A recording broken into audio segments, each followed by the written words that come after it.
Lower South End on a map. Where are we in South End? In a little lower left corner.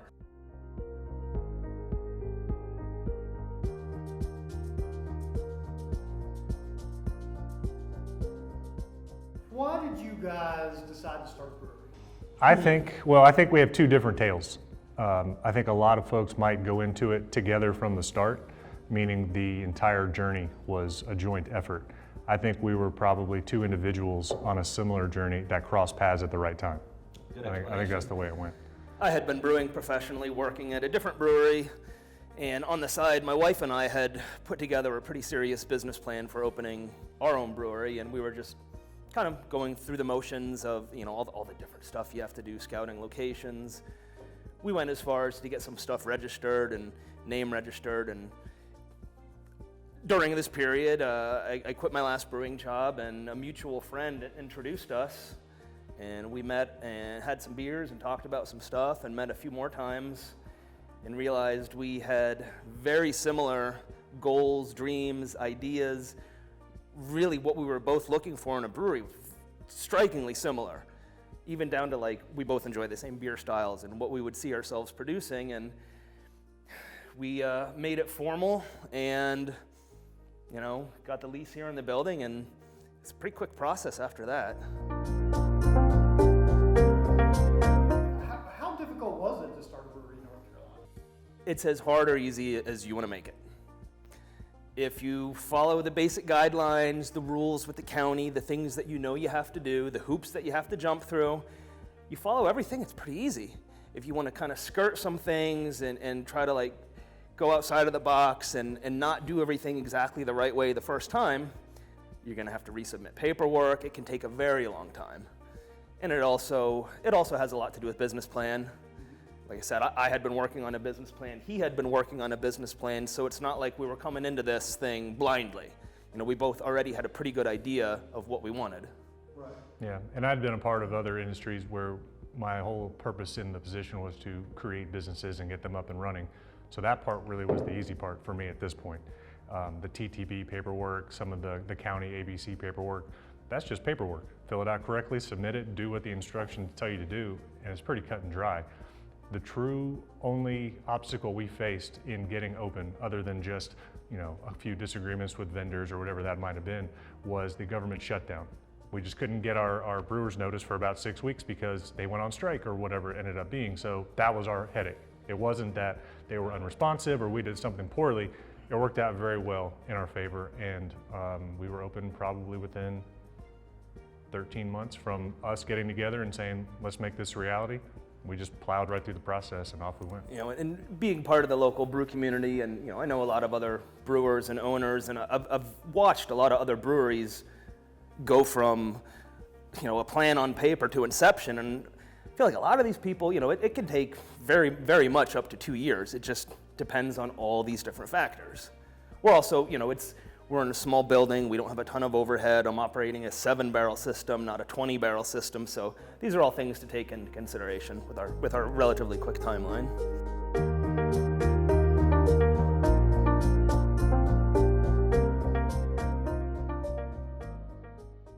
Why did you guys decide to be here? A lot of factors. Honestly, I don't work too far from here in my day-to-day job, and this building had never really stood out to me until that for lease sign came up. And at that moment, that's the spot. We had been looking at other locations, kind of feeling it out and wondering whether it was the one, and something about this building just struck a tone. It was the vibe, It was the atmosphere, it was the right size we were looking for. We could make this work. It wasn't going to be too overbearing. And when we did a little more research, we could tell that this specific address was right on the cusp of the next wave of growth. And you don't want to be the first guy, but it's not too beneficial to be the last guy either. So we said, let's go ahead and just jump in. We'll have a lean couple of years before everything else comes around us, but we'll be right in the heart of it when it happens. So we're a patient bunch.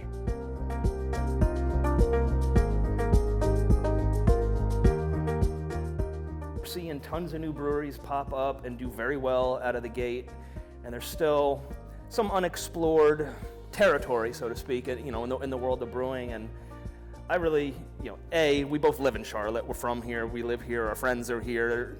so it was, naturally it was going to be a Charlotte. And I think a lot of the small town breweries, they have, a very dedicated clientele, but for anyone who doesn't live, in that little town, it's a destination.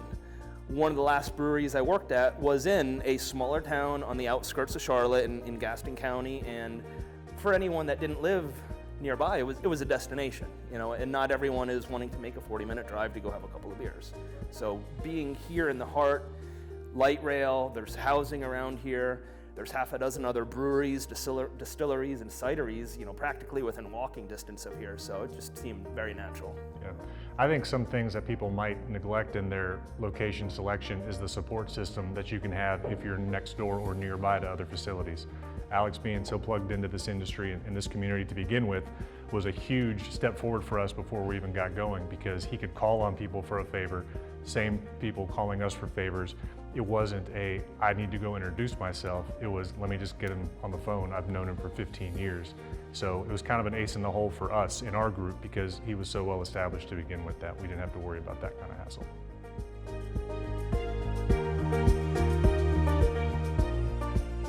I think it all comes down to your beer. I think that's the bottom line. I don't think anyone would truly say there are too many pizza joints or there are too many clothing stores. Is what product are they offering? Is it well received? Is it well made? Is it worth the value that I'm paying for it? If all those criteria hit, there's never a thing as too many in my mind. The more the merrier, let's work together. Let's continue to produce quality products. It's when your product is not so good that you feel like the world is against you and there's too many of people to survive. Being close to Old Mac and Victory and Sugar Creek, does that help you or hurt you? It helps us, for sure. I mean, you already have beer traffic in the neighborhood, lots of beer traffic. And what's really nice, particularly about the two breweries you mentioned is, well, I don't know what their deal with dining is now, but they're big restaurants that are open for lunch service every day. So this neighborhood gets daytime traffic, it gets evening traffic. A lot of those folks, they might be coming to Old Mac to have a couple of lagers and then, chatting with their friends at the table, and they're like, oh, there's this little new brewery that just opened up around the corner. If we were in the middle of nowhere, we wouldn't have those people making those suggestions and saying, hey, let's go check out Lower Left. I think you nailed it. The little brewery. We identified a niche and we aim to fill that niche. We want to be the small, comfortable neighborhood place. And that's really where our business model's aligned. Not that there's anything against being the big guy in town. It didn't interest us. We don't have the resources or the time, the energy. We both have young children and families. We can't go down that road with any success, to be quite honest. We need to be our own thing, grow organically. If it happens, it happens. What we have right here, right now, I'm completely at peace with, and I enjoy everything about it. Every minute that I'm here is not work. This is enjoyable.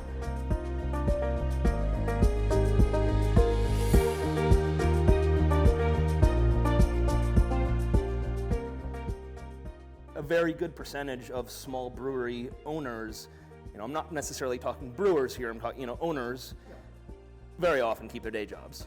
What would you tell people that are interested in starting a brewery? I've acted as a source of knowledge for a couple of other people who are looking to make the jump. Very flattered by that, but I have no problem telling them what I can tell them and help them if it does in any way. The two easiest things I would say is budget twice as much time as you think it's going to take you, and you might as well go ahead and budget twice as much money as well. There's lots of things you don't consider, and that's where I'll put it.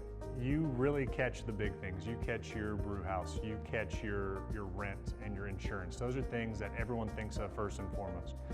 You don't put a lot of time and effort truly in the front end thinking about maintenance, your glassware, your furniture, your furnishings as far as artwork or your sound system, anything like that. You definitely don't consider licenses, what you need to be able to do what it is you want to do in your head. That costs money. That is money that people don't factor into their business model many times. So that's where I come up with the rough double what you think you need, because you're probably going to need every bit of it. In the inspection process to get open, you can count on there being things that pop up in your inspection that's like, hey, you got to fix this, you got to add that. Everything is money. In our case, our mill room where I mill the grain, we had an idea of what we were going to do, and at the end, the county's like, it has to be enclosed because of the risk of airborne dust particles catching on fire. Not really an issue in a 2,000 square foot building, but the county doesn't care about that. So in order to appease them, we had to spend about 15 grand that we didn't have to build the grain room and get the auger system set up. From my perspective, the guy who has to brew, that's great, I wanted it. But at the same time, we were not looking to spend that, that extra big chunk of money right before we were getting ready to open. And it was either don't do it and don't open, or just do it and get open. And obviously we wanted to get open, so.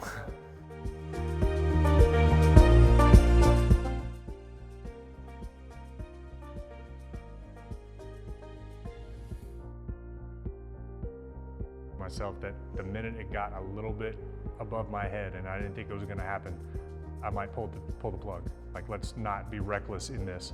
And every single hurdle that we came to was resolved pretty easily. What do you sell most of?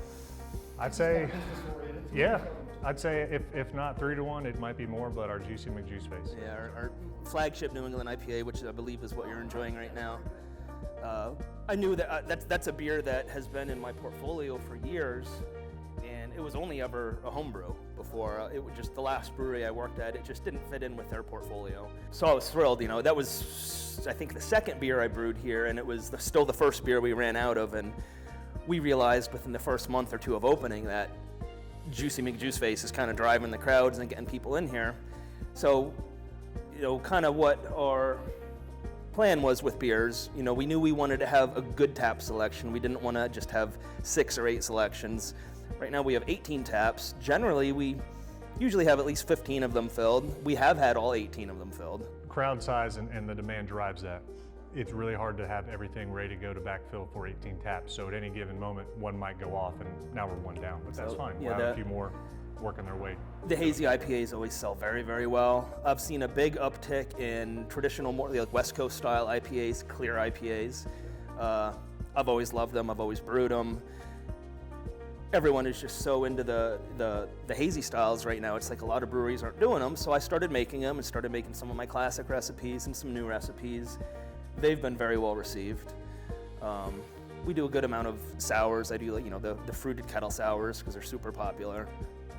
Sometimes what you want as a brewer, what you want to brew, you got to play by what the crowds are drinking. So you got to brew what your demographic is drinking. It's like, okay, well maybe I really love this particular style more than anything.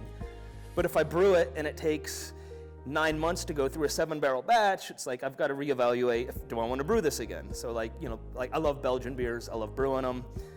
We've done quite a few Belgian beers here. They've all done very well received on Untapped and the other rating sites. But they're just such a niche. People aren't drinking Belgian beers now the way they were 10 years ago. So those are things, on the pilot system, that's what we're going to be exploring again.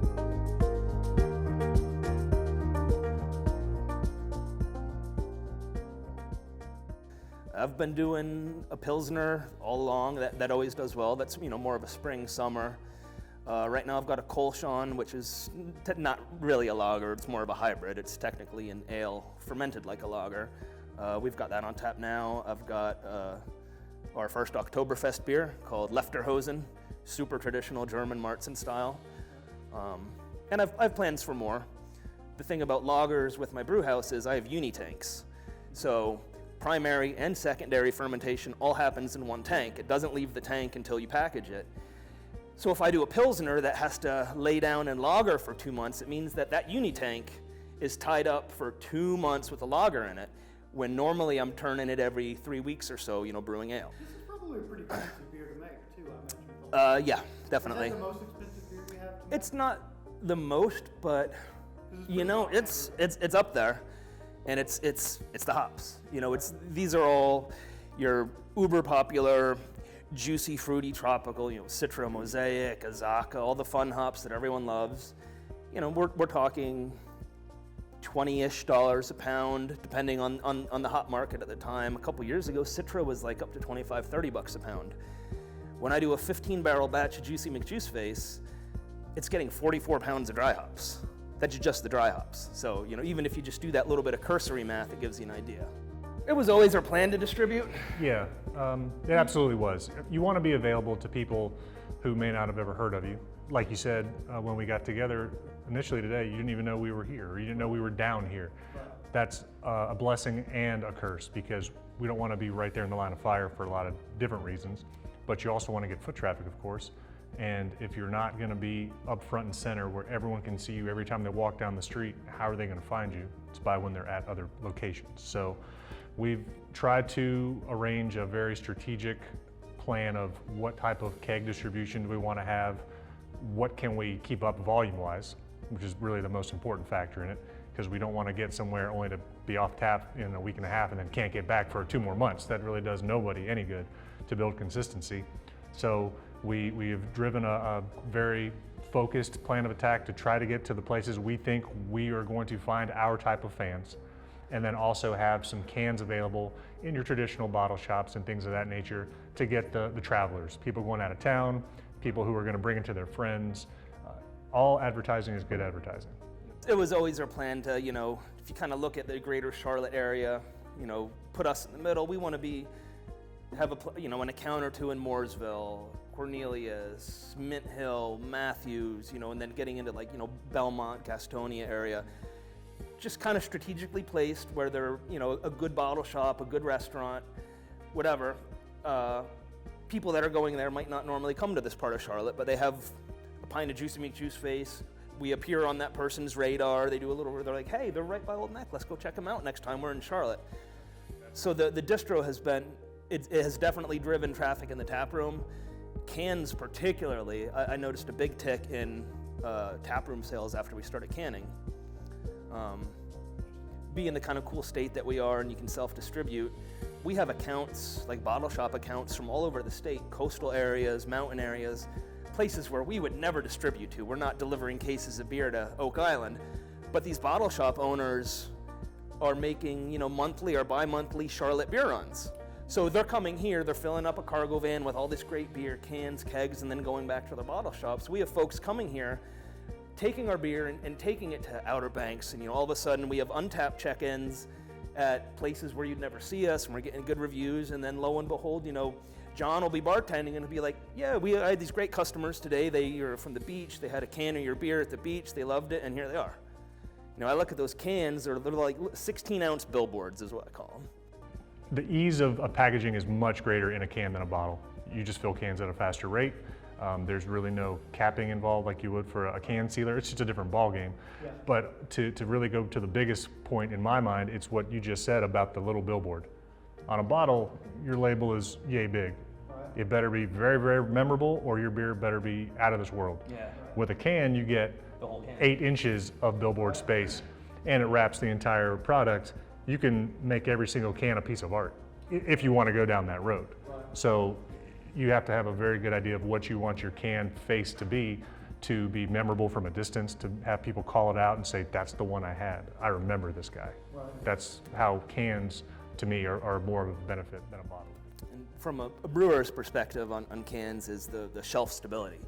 0 oxygen, 0 sunlight. You put a New England IPA in a bottle, and because of those factors, it has a 2-month shelf life versus a comparable canned product, 6-month shelf life, and that's big. Right. Your product stays fresher, tastes better, longer.